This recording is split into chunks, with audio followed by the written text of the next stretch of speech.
Welcome to this workshop. Kat Woods is going to be talking about imposter syndrome and leading us through a bunch of exercises to help. So Kat Woods is a serial charity entrepreneur. She co-founded Nonlinear Charity Entrepreneurship, Charity Science Health, and Charity Science Outreach. And she has struggled with imposter syndrome for 10 years before getting rid of it a year ago. And so replacing constant self-recrimination with confidence has reduced her anxiety by over 90%. And she wants to share this with others. Yeah, so let's all give it up for Kat Woods. Awesome. Hello. Yeah, so for this, it's kind of like an interesting challenge because I'm trying to have the most impact on you guys, but we only have 55 minutes. So how on earth am I going to do that? Main thing is just like do a couple exercises where you try and actually do some of the techniques I'm going to recommend. And then most of the time is actually spent trying to come up with an actual plan on how to implement it and actually starting that plan. So it'll be like just a bunch of little hands-on exercises and then you actually doing stuff to make it so you don't have imposter syndrome anymore. Because it's really easy to kind of get into this like learned helplessness of you're like, oh, I've just always felt this way. I guess this is just how I am. I just have lots of anxiety. And it really doesn't have to be that way. You can actually get rid of it. I had it for a long time. I tried tons and tons of things. And so hopefully I'll be able to point you towards a bunch of things you can try. And yeah, so first let's get started on one of the first things is that this is like a really good general mental model for how mental health works, where a lot of times the reason you are suffering is because it gives you some benefit. There is some benefit that it's giving you.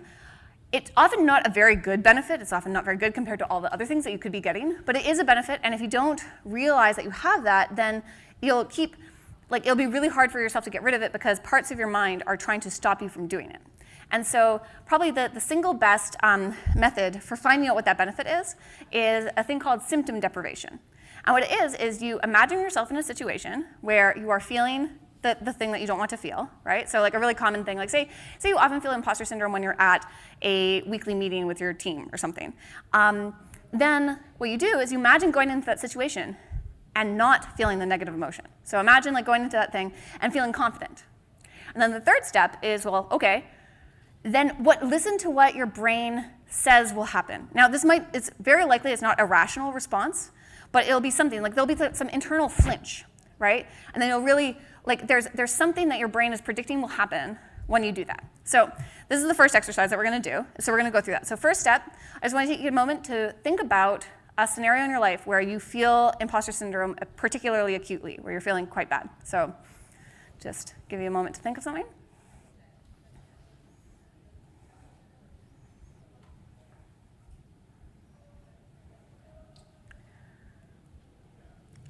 Okay, so now I want you to imagine going into that scenario, and like it's really important to do this in two steps where you're not judging what your brain's going to say. So imagine going into the scenario, and imagine you responded in a confident way.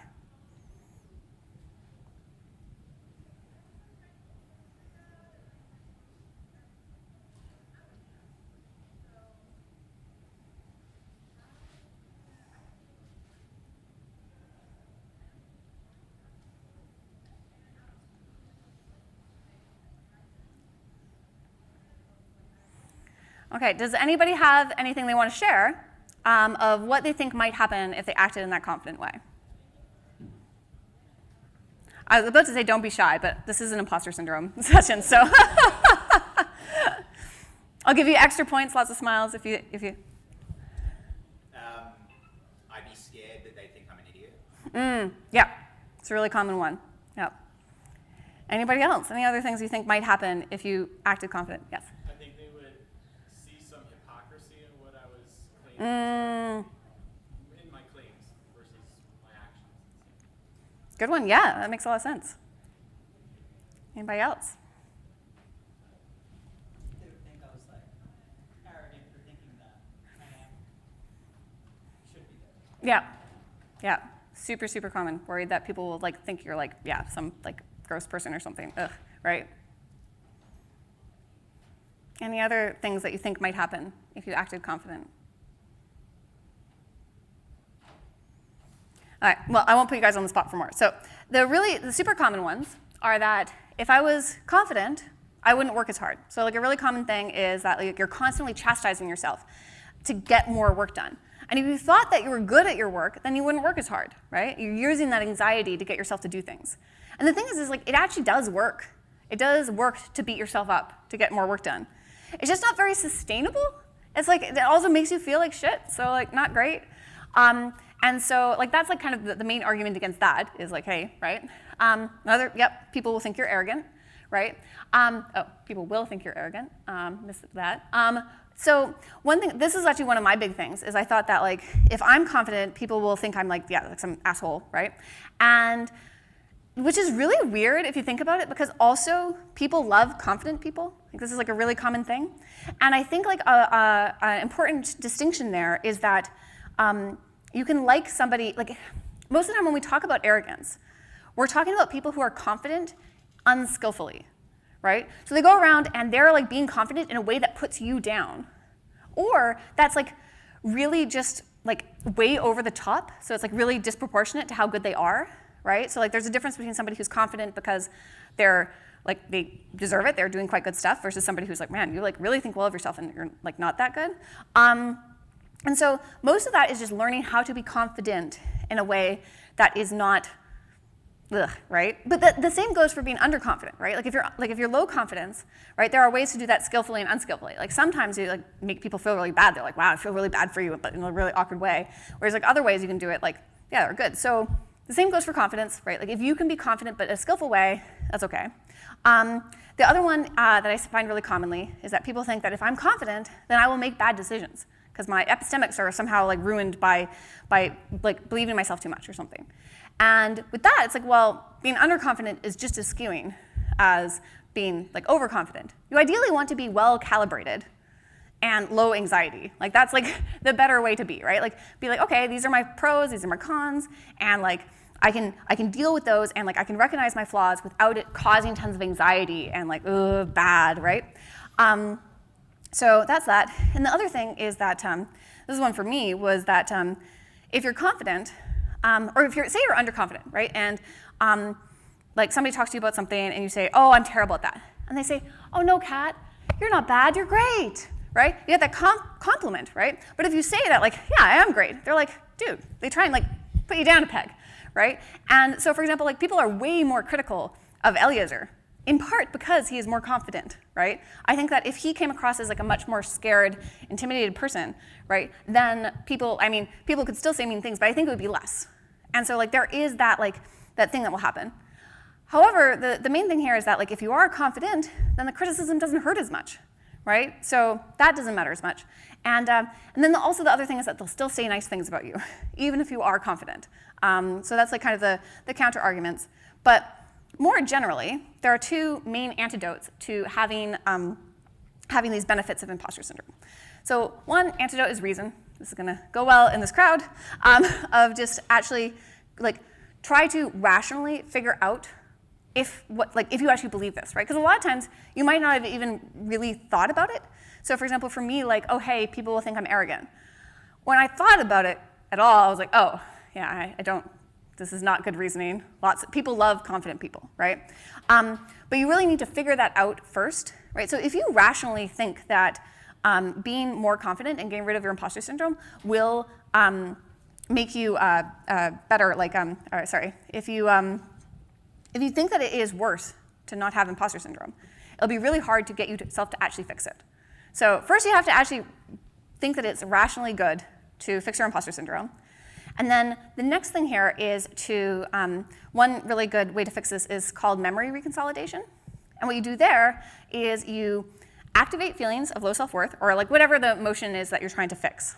And then while it's activated, so while you're experiencing these things, then you give yourself like disconfirming evidence through as many like modalities as possible. So like both through like verbal stuff, but also through visual, ideally through sounds, and all that sort of stuff, trying to get it so it like really hits, right? So I can't go into tons here because we only have 55 minutes. But if you want to learn more about that, I recommend Scott Alexander and Kai Satala's posts on unlocking the emotional brain. They go into it tons, way more detail than I can give here. You can also book like a therapist. That's like really important to like help you work through this, because memory reconsolidation can be pretty hard to do by yourself because you're having to activate negative emotions first, right? And if you don't then have a skillful replacement for it, it can just make you feel really bad because you just made yourself feel bad on purpose. So don't necessarily recommend doing this on your own. So yeah, I've got Kai Satola there. There's T. Barnett. Kai is he's the guy who's written half the IFS stuff online on like Less Wrong. And he offers coaching. There's T. Barnett. He's like an EA. He does a bunch of stuff like that. Elliot Redelman is he's like he's definitely the only person I know who I put like decent odds is actually enlightened. He's like a rationalist who's like basically spent the last 5 years meditating constantly and experimenting with tons of different things. Only book him though if you are like if you don't have a strong allergic reaction to post-rat stuff. Because like if you do, like it's not gonna fly. You're just gonna find him too woo or something like that, right? But he is like a rationalist. He does like care about these things, but also yeah, like it could trigger the rationalist response. And then there's also an IFS directory. So and at the bottom there I have nonlinear.org/impostor, and that's where I've listed all these resources with links and everything, so you can find them. Okay, so this is the first technique. I'm going to pause here for questions. You can also send them on the form here, but you can also just raise your hand. I find that that'll probably be easier. So any questions before we go into the next technique? Yes? Can you share what imposter syndrome is? Oh, yeah. So basically, imposter syndrome is low self-esteem for people who are really accomplished. That's how I describe it. It's the feeling that like I'm an imposter. They're going to find out that what I'm doing is actually like bad or like doesn't work or something like that. When you have like objective proof that actually you have been doing good things, right? And that's why I say it's like low self-esteem for people who are successful, because it's like, oh hey, like you really shouldn't have low self-esteem. You've done all these cool things. Like why do you have low self-esteem? That's like the super summary of it. Any other questions? I have a question. Oh, yes. So if you're trying to do memory reconsolidation, right? If you're in the state of low self-worth, Mm-hmm. isn't it very difficult to give yourself counter-evidence because you're just spiraling downwards? You give yourself like, this is not true because I'm kind of shit at this. Yeah, so the ideal is that you do it in such a way where like, so if you're purposely going into it, it's like often easier to get out. And then like often what you're doing is like you're giving yourself like really concrete stuff. So like the ideal is, for example, one thing I did is I said, I was feeling like bad about myself. And then I said something that sounded confident to a person who I thought would like cut me down if I said it. And then they were like, yeah, you are awesome. And I was like, and like, it was like happening right in front of my face, right? And so that was helpful. But again, I do recommend only doing this with like a therapist or like after you've read a bunch, because it is really easy to accidentally make yourself worse and spiral, yeah. How do you tell if you are skillfully memory consolidation using rather than re-traumatizing? It's a good question. So, I mean, at least for me, like the experience has just been like when it's skillfully done, it like is one of those things where, so one of like my general things that I'm always trying to do is try and like, it's like, you know, there's like passive income, like you put in money, like, and then you put in initial effort and then it can continue to make money in the background with minimal to no oversight. I'm trying to get like passive happiness, right? I'm trying to get it so like, oh, hey, I put in some initial effort and then I can just be like benefiting from that indefinitely. And what it feels like when you do memory reconsolidation well is that like there's like this real switch. And then all of a sudden, it just feels weird to think the other way again. And you just have that indefinitely. So like that's like the feeling of it working well. And then, I mean, and I've also had the feeling of it not working well where I'm like, wow, I just feel like crap. And I just feel worse than I did when I started. And that's like, it's not working. Any other questions?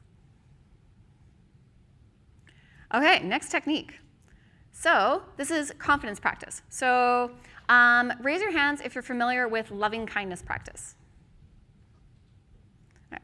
So the general principle behind loving kindness practice is that you think of something that feels really easy to feel love towards, often like a family member or a pet or something, right? And you really generate that feeling, And then you think of something that's slightly harder to feel loving kindness towards, but maintain the same level of that emotion, right? And if you lose that level of emotion, then you just go back to the original trigger, right? Reestablish the emotion, then go back to the harder thing.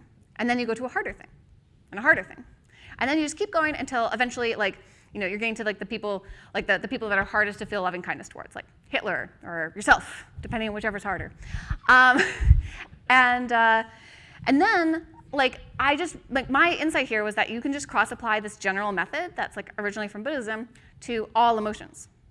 So you can start with a seed for whatever the emotion you want to feel, make it easy, and then have your target thing that you want to change it to, and then switch to that. And so what I did this with confidence. I was like, oh, hey, let's just try this with confidence. How can I feel confident about things? So the first thing is think of a seed. So think of something that makes you feel confident. It doesn't have to be feel confident about yourself. I actually think that's one of the hardest things to start with. I mean, if you happen to have something that you feel confident about, definitely use it, right? But for me, the main things have been a loved one. So basically, think of a loved one in your life that you think well of. You think they're great. But you love them and think well of them in spite of their weaknesses.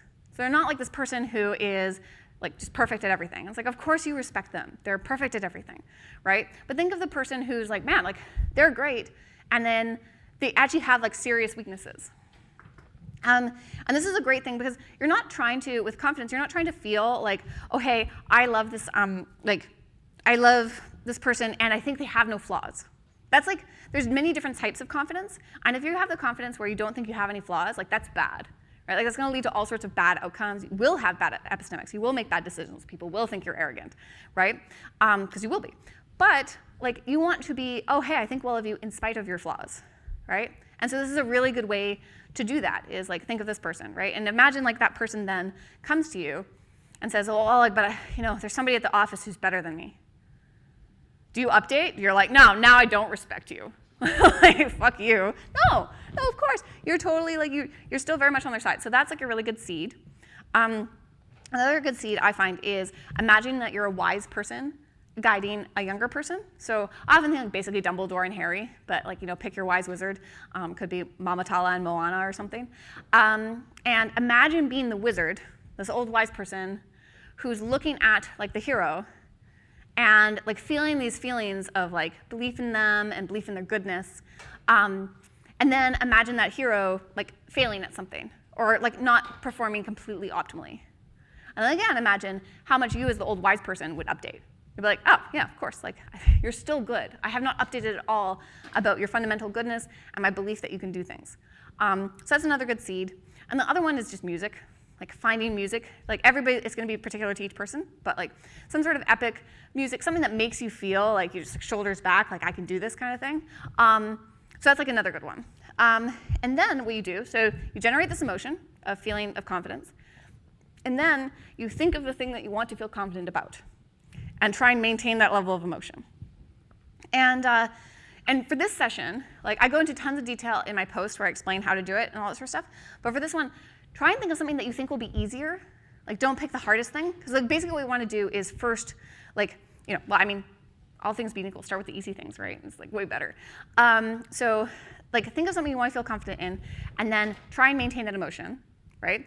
And then if it goes away, just go back to the easier thing, right? Go back to the easy thing, reestablish it, and then go back.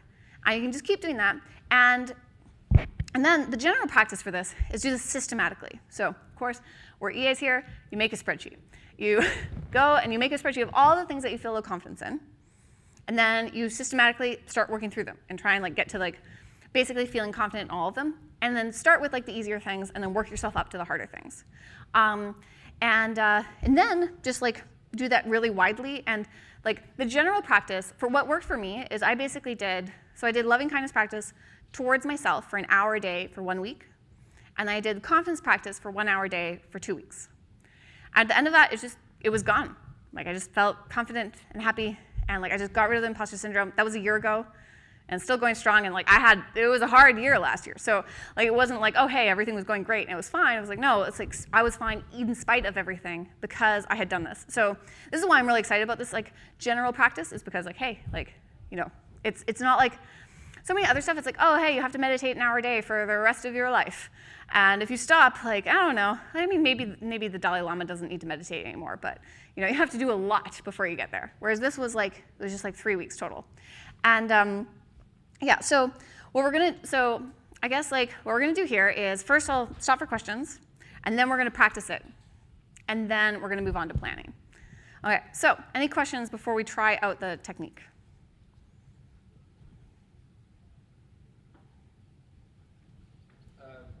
I'd be interested in hearing more about what this specifically looks like.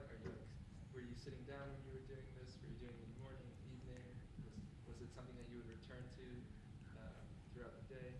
Yeah, so I did it sitting down. You could do it lying down or standing up. I mean, sitting down is probably the easiest because you don't fall asleep, and standing up, like, it is better with your eyes closed, just so you can like focus. But and then I was doing it in the evenings, but I totally would have preferred to do it in the mornings. That was just like a bug of my current, like my schedule at the time, just because you just have way more energy in the morning. But this is like nice because it's like a lot. Like I feel like with meditation in general, like concentration practice, you tend to fall asleep really easily because it's really, really repetitive. But this is actually quite varied. Like you're doing a lot of different stuff. You actually get to go on your computer and like fill out spreadsheets and stuff. I don't know, like the, the best things. And I don't really come back to it throughout the day. It just felt like for me, like this was just a shift. And then I just shifted how my brain was like perceiving things. And then it just stuck. I do sometimes still do it throughout the day just because it feels really nice to get like a little boost. Like basically, for a while, I was doing this for an hour a day, every day. And I say like my confidence was like a 9 out of 10 while I was doing it. And like before that, my confidence had been like a 3 out of 10. And then when I stopped doing it regularly, it kind of stabilized at a 7.5. So like I can still boost myself up more by doing it. It's just like, I don't know, there's lots to do. So many things to do, so yeah. Any other questions? Alrighty, okay, so I want you to spend a little bit of time thinking, okay, so the main thing here is what you want to do is spend a few minutes, like a little bit, thinking about what seed you want to use. Probably can't use music unless you happen to have like your headphones with you. And you could do that, but you don't want to spend tons of time thinking about that sort of stuff, like trying to find the right music and everything. And then what I would suggest here is spending a few times also thinking about at least 3 targets you want to do. Because often what will happen is you'll try and put it on one target, and like that will be really, really hard, and your brain's just going to like shut it down and be like, no. And so you want to have other things you can try. Because like the biggest thing for me was actually spending a whole bunch of time trying to find my in. At first, like it was really, really hard to find something I could feel confident about. I was like, no, everything is like super like bad and hard, and I'm clearly this fundamentally horrible person. And so you want to kind of like play around and find your in. Find like the thing where you're like, oh yeah, like I can feel confident about myself when I'm doing X or something, right? Like that's like the easier thing. So yeah, so spend just a couple minutes thinking about your seed, and then thinking about like a few targets that you want to try. And then we'll get started. But first I want you to like kind of think on those. You can even write it down on your phone or on a piece of paper if you want, just so you remember. Because you can open your eyes during this, like just to check and stuff. It's not like meditation where you're trying to like get rid of thoughts or anything like that. Okay, I'm gonna give you a couple minutes just to think on that.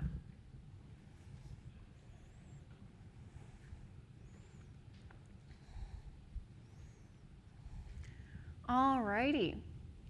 So next up, what you want to do is we're going to spend about 3 minutes where you're generating the feeling and then trying to alternate between the seed feeling and then switching over to the target. So I'm gonna do a little bit of guided. So I'm gonna like tell you to start thinking about the thing and everything, but also like you feel free to just like do it how you feel, because like this is definitely like, I don't know. I'm just generally against guided meditations, which is silly that I'm going to do it now. But because I don't know what's going on in your head. You have a much better idea. So anyways, feel free to totally ignore what I'm saying. Okay, so I want everybody to, so actually one thing that's really good with confidence meditation is to sit up straight. And because like body posture makes a difference. It just feels really good. So shoulders back, back straight. Okay, I want you to close your eyes. Take one deep breath.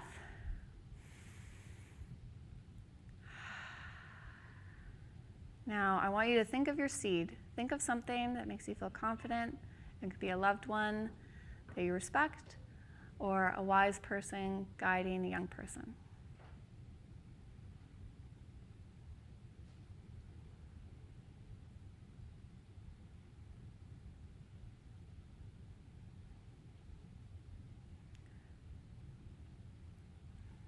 Really feel that goodwill, respect.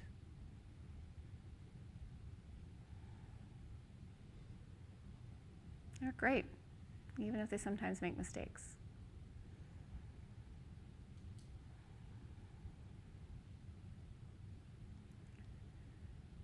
Now, maintaining that feeling of emotion, of respect and goodwill, think about something that you don't feel very confident about, but is easy, like that you think will be an easier target.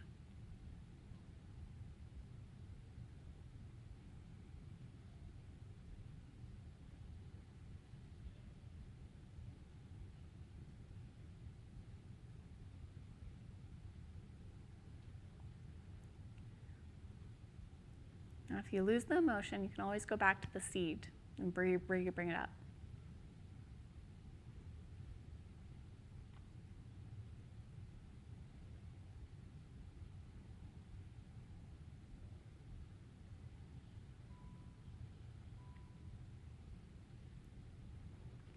And if you're having trouble with that particular target, you can always switch to one of your other targets.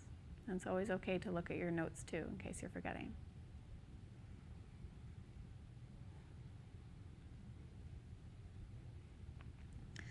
Okay, so that's the end of the second little exercise here. You can open your eyes now. Now, any questions before we move on to the planning stage after what you did? Okay, so next up is planning. Oh, sorry, I can't see anybody over there yet.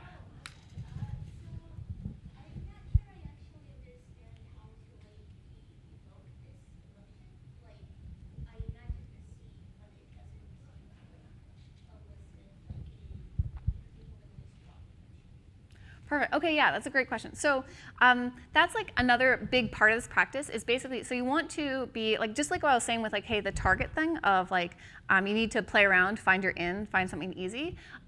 The same goes for feeling the confidence. So like you want to experiment with a lot of different scenarios that might bring it up. So like, you know, for me, I tried tons of different things. I have all sorts of weird scenarios that have played out. I've basically, it's like, you know, like, where I basically almost do like fan fiction, but for like weird psychologically, like, you know, like help me feel better emotionally. I'm like, okay, imagine Harry Potter hung up before he should have on a Zoom call, like, and he feels awkward about it. And then Dumbledore talks to him and makes him feel better. Like, you know, you just kind of play around. In the article I wrote about it, I gave like a bunch of examples that you might want to play with. But I think that the main thing is just try a bunch of different things, and then you'll find the things that tend to work better for you. And what I do too is when I find something that really works, so in the spreadsheet, what you can do is you can write down not just like the things you want to work on, but the things that are easy for you, right? So you might like find one thing particularly easy, and then you can just put that down so you can remember it later and like find it and everything. So that's like another thing you can do. Yeah, just play around with a bunch. And also different things will work on different days. So like I have like definitely like there's one person who's usually my go-to person, but then sometimes we have a conflict, you know? And I'm all like, it's less easy for me now. So yeah, so, and then you just like don't use it that day and you come back later. Yeah. I'm a bit confused about what the seed emotion that I'm trying to get at is. Mm. Tried out different things, but I wasn't sure, like, am I feeling confident? Am I feeling just, like, perfection? I guess I'm confused about, like, what does it mean for me to feel confident for another person? Like, am I supposed to imagine, like, for example, the wise person and the person being guided, am I supposed to imagine being the person being guided? And am I supposed to be, like, a third party who's like, oh yeah, the wise person knows what they're doing and confident that this, like, person being guided will do good things? And then I get really confused when I imagine friends, and I'm like, yeah, I feel a lot of like affection for other people and like trust, but like, is this the confidence feeling I'm supposed to be looking for? Yeah, it's a good question. So I think there's a lot of things that you could be looking for. I mean, this is like a really flexible technique. You can just technically use it for anything. You could use it to like hate people or something. Don't recommend, but you could. For me, the thing that worked really well was it's a combination of respect, like thinking well of the person, and also affection and like goodwill, right? So like this warmth. And then combined with, like, this could be under respect, but this sense of like, and it's not easily lost, right? Like it's like, oh, hey, even if you have done bad things, like I sometimes like imagine like, I don't know, like Harry did actually do something wrong. Like, yeah, I mean, like technically, like, you know, if you hang up too early and it's awkward on a Zoom call, like that is not good. But like that doesn't affect the underlying belief in the person. So like those are like the three like emotions, beliefs that are kind of underlying it for me that work really well. And this allows as well for, because I think like a lot of times when people worry about arrogance, they're worried that like, oh, hey, I'm gonna like not update based on evidence. Somebody's gonna like say like, hey, you did this bad thing and it really hurt me. And you don't wanna be the person who says, nah, I'm perfect. Like, I didn't do anything wrong. And this sort of confidence where you're like, oh, hey, you can see your negative qualities and your negative actions, and it doesn't update you. Like, or not that it doesn't update you, but it doesn't make you think you're, oh, I'm bad fundamentally, I'm horrible, it's irredeemable. Just being like, oh yeah, I have that thing, and you are still lovable and respectable anyways. That makes it so you don't feel defensive. Like you don't have to like feel like, no, I have to like I feel like for me, like one of the things is like, this has actually improved my epistemics. I'm like better at coming to better conclusions because I'm not scared. Like I'm not, like before I was like, oh hey, if somebody says like, hey, you did this bad thing, I'd be like my whole ego was threatened. I couldn't handle it. And this allows me to like be like, oh, okay, yeah, like maybe I did do that, and I should look into that and like do actually like the, I don't know, what everybody always said was the rational thing to do, as opposed to just avoiding feedback completely, which was my original plan. So the basic things are respect, warmth, and this like sense that it's not easily lost. Any other questions? Oh, I think I see his hand there or something. Yeah. Would you say, I guess when I feel like I'm like feeling not confident, I guess it feels like different emotions, I guess. And like, would you sort of recommend still using that technique and just sort of changing what you're targeting, I guess? Could you elaborate a little? So like I guess I feel like it's like less of a lack of confidence and more of a like fear of like being triggered or frustrated sort of is coming up, I guess. Yeah, so I mean, I guess like the thing is like you could just like adapt it to whatever the feelings are, and then pick something that you feel like would be like the good replacement emotion. So yeah, it could be different. I actually think that makes a lot of sense. Like I've definitely been trying that with paperwork is the thing I'm working on right now. I'm trying to be like, okay, like like could I feel excited? Maybe that's too hard. Maybe what about satisfied at least, or at least not angry? Like not angry would be good. So maybe just like try replacing it with different things based on like what you feel like the foundational like original emotion is that you want to get rid of and replace with something better. Any other questions? Okay, now we get to do stuff. Woohoo! Okay, so main thing here is to go to, like you can pull out your phones now, you're allowed to, it's socially acceptable, and go to nonlinear.org/impostor. And so basically there I have like a million different resources that you can look at. So some of the things, so basically right now what I'm going to do is I'm going to give you a quick crash course on like things that you can do, and then what we're going to do for the rest of this session is you're going to go and actually like set things in motion. So biggest things here are on the nonlinear.org/impostor, you can sign up if you want to get an accountability buddy. So I'll basically try and pair you guys with somebody who will meet with you either once a week or daily to actually follow through with what you're trying to do. I'm running a class on imposter syndrome, so like this was like super, super quick. I only had 55 minutes, but I'm basically setting it up so that I'm trying to replicate what I did for other people. So it'll be like you can do, and this is like much more hardcore. It's more of a boot camp than a class where the expectation is you do an hour a day for 3 weeks. And you do an hour a day of loving kindness towards yourself, and then you do an hour a day for 2 weeks of confidence practice. And and I'm doing RCT on it, so we're actually going to find out if this cross applies to any other brains. So like, yeah, and basically this class is like one of the only classes I'm going to do where it's actually like with me individually. Most of the time, like if it works and like this works for other people, then we're just going to make it so that it's like a pre-recorded class and you just got to talk to people. So if you sign up for the class, then you can actually work with me as opposed to just like a video of me. Other things you can do is get a coach or a therapist. I think this is like massive. If like that was like the only thing you did right today is like if you don't currently have a coach or a therapist and you sign up for one or like start working on that, that is just like one of the things that like helps you continue to do it for forever and like actually improve. There's workbooks. Fun fact, bibliotherapy, which is basically just doing the therapy workbooks, is shown to be similarly effective to actually paying for a therapist.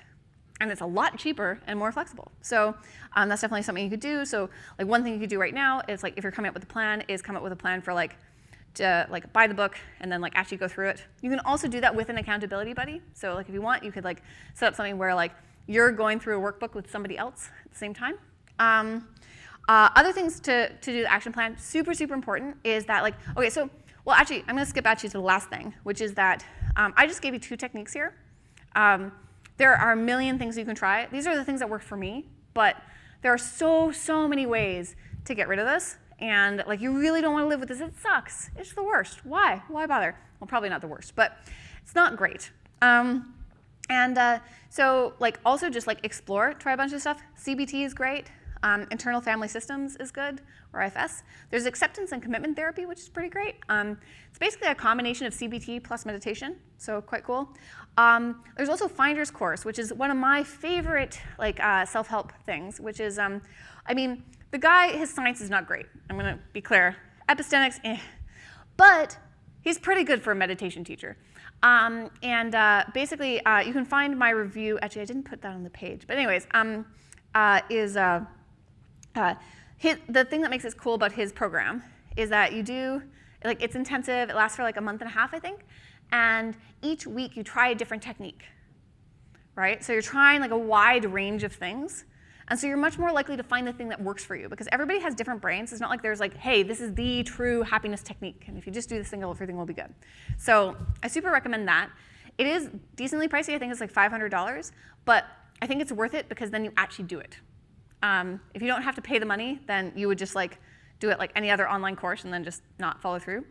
Yeah, and then for other things to do, so that you might do in the next like basically around 12 minutes that we're gonna have for planning, you can also put it in your calendar for when you're gonna do it. So like, and this can be everything, right? So like, I think we have this thing of like, oh hey, we're gonna set aside time for like meditation or exercise, but we don't think I'm gonna set aside time to do CBT work or to do like ACT work or internal family systems. Like the key thing here is like, if you came out of this today and you just set a time, a regular time of day, that you're like, I'm gonna spend half an hour working on my imposter syndrome. Like that might be it. That might be enough to get you out of this and like be able to like have that system in place such that you actually do it. So I definitely recommend putting it in your calendar or setting an alarm, or both, ideally. And then you can also use commitment devices. These are the best. These are just like, this is how I get myself to do all the things I really don't want to do. So you can have FocusMate. It's basically like co-working, like it automatically pairs you with somebody to do like a video call co-working session where you just see their face, you say at the beginning what you're gonna do, then you just see their face, they're usually on mute, you are too, and then you report back at the end of the hour and say what you did. Works great. There's also an EA-specific FocusMate that you can find on the imposter syndrome link that I have there. And then there's also publicly committing, so just like put it on Facebook. That could be a really easy thing. If you just put it on Facebook, like, hey, I'm committing to doing half an hour a day for the next 2 weeks of, I don't know, confidence practice or CBT on my imposter syndrome, or just say like CBT in general if you don't want to like publicly say what you're working on. You'll do it. You're so much more likely to do it because people know you said it publicly. There's also BeMinder and Stick. BeMinder is basically, if you don't do the thing, then you pay money. Otherwise, it's free. Actually, it costs money now. It's like $9 a month or something, but it's not very much. And then Stick is basically the same thing, but if you don't do it, then the money goes to an anti-charity of your choice. So it can go to like Trump or something if you want. And you'll feel pretty motivated to not do the thing. So those are all the things to work on. What I'm going to do now is, what you guys are going to do is you're going to start putting these things into action. Whatever those things are, so like it can be all sorts of things, it's up to you, but these are like a bunch of things I recommend, or like, it could just be like reaching out to like a couple therapists and saying like, hey, like what are your prices or whatever, and stuff like that. So I just want you to actually be putting into action. Ideally at the end of this next 12 minutes, you will have some sort of plan, some sort of thing that will help move you forward, so that this isn't just like some little workshop you saw where you're like, oh, that was an interesting technique. And instead you're like, oh, hey, like months from now, you're like, wow, I like feel so much better, and it's because I set this plan in motion at this conference. So, and I'm just gonna walk around and you can ask me questions and I'll just like come by and help.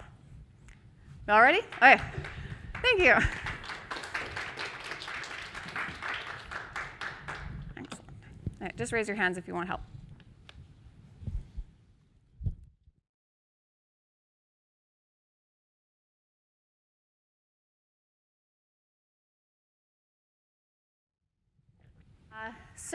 I hope you guys have come up with an action plan that will hopefully set you in motion to actually fixing this, because yeah, you don't have to live with this. You can feel a lot more confident. It feels great. It feels so much better. I can't even describe how different it is to go about instead of assuming that everything's gonna somehow go wrong, or people it's coming in with the assumption that you're good, you're fundamentally good, you're fundamentally worthy of respect, and that even if you've got flaws, you can still be both those things. And so yeah, I hope that worked. And yeah, go enjoy the rest of your evening, or go home and go to sleep or something. That's what I'm gonna do.